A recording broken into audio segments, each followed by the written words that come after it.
The first new summer attraction is actually a whole new theme park. In Valencia, about 30 minutes north of LA, Six Flags just opened Hurricane Harbor. Despite being nearly surrounded by Magic Mountain, this 12-acre site is its own separate park and requires its own separate ticket. Very wet. Was it fun? It was fun. I'm not going to do it again, though. The water park is made up of 8 different attractions, including a children's lagoon, a huge wave pool, and a high-speed slide.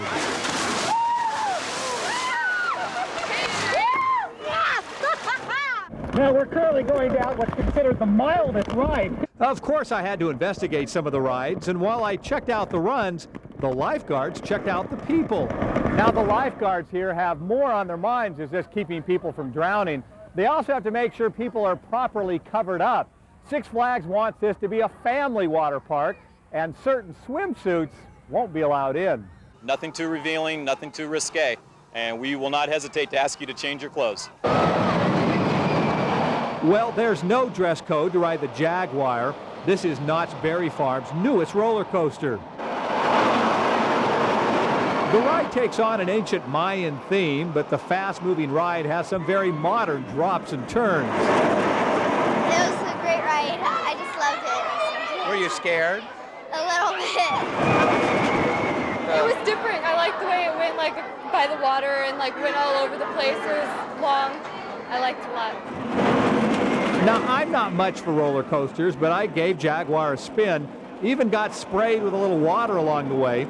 The Jaguar doesn't have any gut-wrenching flips, no backwards, upside-down turns. In other words, I liked it. You do need the seatbelt. Another thing I like is Disneyland's Indiana Jones ride.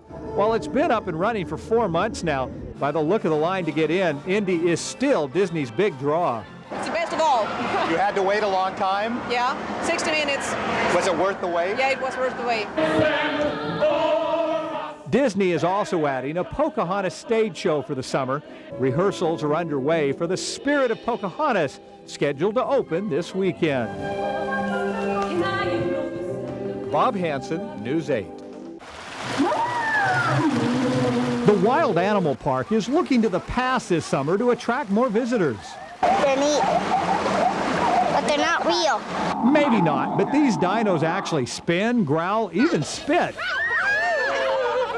This is very, very popular. We imagine there'll be 500 to 600,000 people through the exhibit by the time it closes on Labor Day. While these dinos have their feet planted firmly on the ground, the ones inside here are taking off. The Dinosaur Simulator is a thrilling ride through a computer world of volcanoes, earthquakes, and dinosaurs, and you'll feel every bump. It felt real. It was nice. It was a ride. It was cool. Sometimes just with animals, it just sort of gets kind of boring, but with the rides, it gets you more excited. Yeah, hippos. Hippos. The animals are a little more flesh and blood at the San Diego Zoo. Actually, in this case, it's a lot of flesh and blood, as the zoo opened up its new Hippo Beach. How do you feel about being so close to hippos? Oh, it's fantastic. It's much better than the old way. Well, it's pretty neat. It's neat when they come right up to the window. You ever been that close to a hippo? Can't say that I have. Getting face-to-face with these full-figured mammals is obviously a draw for the ever-popular zoo. I think it's great. It's fantastic.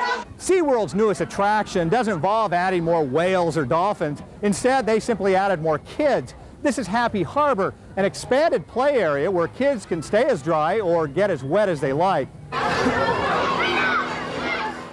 Besides the play area, SeaWorld has updated its summer night show and changed its water ski performance to go along with a Baywatch theme. So to get people in, because you are in competition with other parks, you need to keep doing what? Well, we need to keep expanding, innovating, making it new and exciting and fun, and trying to really push the envelope of entertainment. Well, this summer, all the local parks have pushed the envelope to a delightful extreme. That should mean something new for us and some more visitors for the theme parks. Bob Hansen, News 8.